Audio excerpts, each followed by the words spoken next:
Hicks and Nicks. Okay, this is a long story.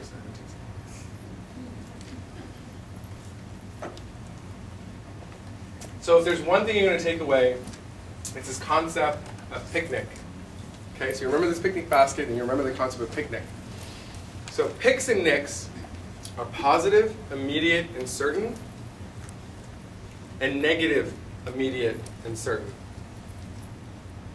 The only way to change human behavior is either through a pick or a nick. It has to be positive, immediate, and certain, or negative, immediate, and certain. Let me give you an example. So I'm 11 years old, and I'm hanging out at the house in the summer. My mom's cooking, and she's like, Razor, don't touch the hot stove. And sure enough, entrepreneurs learn through mistakes, and I touch the hot stove and I burn myself, right? It's negative, it's immediate, and certain. I have never touched a hot stove again, at least while I've been sober, right? Have a few drinks and you go crazy, but like, it works, right? I've never done that. And you know that it changed my behavior and I'll never do it again. On the other side, to change your behavior on the positive, it's got to be positive, immediate, and certain. The reason people have a really hard time to quit smoking is because when they light up a cigarette, right, they know that that little impact is positive, it's immediate, and it's certain, right? You know exactly what you're going to go through, and it's a really hard thing to kick. You know that maybe one day in 30 years you're going to die from it, right? But you also know that 80-year-old guy's been smoking his whole life who's still around, right? The opposite is negative, future, and uncertain. And when it's negative, future, or uncertain, it doesn't change your behavior. You continue to smoke until you realize that every puff is going to take 2 minutes off of your life, and you are certain about this. Can you stop smoking? So when you design rewards and recognition programs, it's all about the carrot, not the stick, right? Which is the nick. It's all about the carrot, and it's all about the positive, immediate, and certain. And if you have programs that aren't positive, immediate, and certain, you are not changing any behaviors. You are getting no impact for those results. And I'm going to give you an example of one that we learned the hard way. So, 2006, I Love Rewards is growing, right? We all know that the best way to find A players is to ask and recruit from your A players, right? A players know other A players. And you go out there and you encourage your employees to recruit for you and bring in candidates.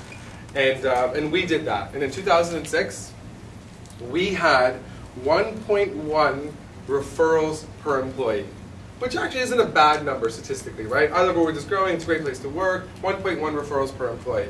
And we're like, that's awesome. We've got some good caliber people that came in. 2007, we're like, okay, what are other people doing to really juice this up? And we learned that a lot of companies offered $1,000 cash if someone that you referred got hired and stayed for 6 months. And we're like, that's a great idea, right? It's an incentive. This is going to work. We're going to do it. So we do this for 2007. Still a great place to work. We encourage our A players to find other A players. And at the end of the year, we have 1.1 referrals per employee.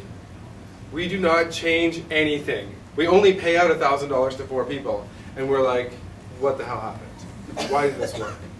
Well, the problem with a program like that, well, $1,000, well, it's positive, right? That's a pick, it's a P. It's future, right? I got to find them, they got to go through the interview process, and they have to stay for 6 months. That's an 8-month process, right? And it's uncertain. If I refer someone to work at the company, I have no control over whether they get hired or not, right? And nor should they, right? And I have no control over whether they're going to perform or be happy and stay for 6 months. It's positive, it's future, and it's uncertain. No change in behavior, you just spent money on nothing, right? So we're like, okay, this doesn't work. So 2008, we look at one of our clients, Marriott, and we R&D a concept that they have, and we call it Rockstar Recruiting, okay?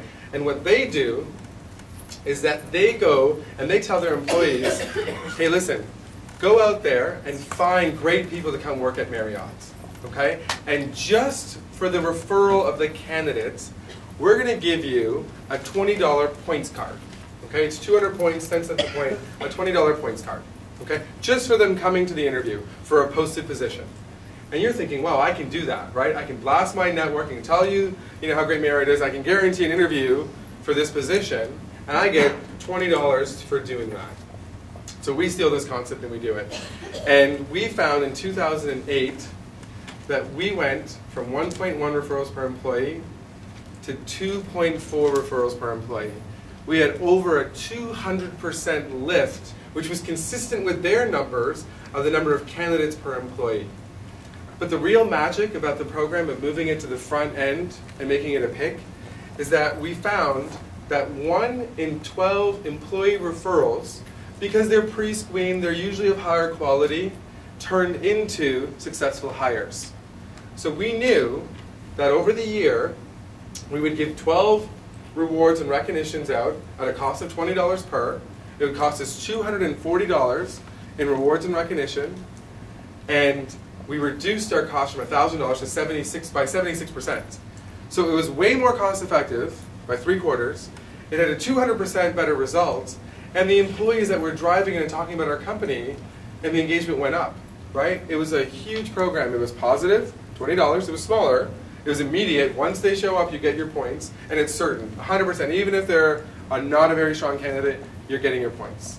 And it changed behavior in our organization in Marriott, and it's a huge best practice. If you're paying $1,000 after 6 months, you're wasting your money.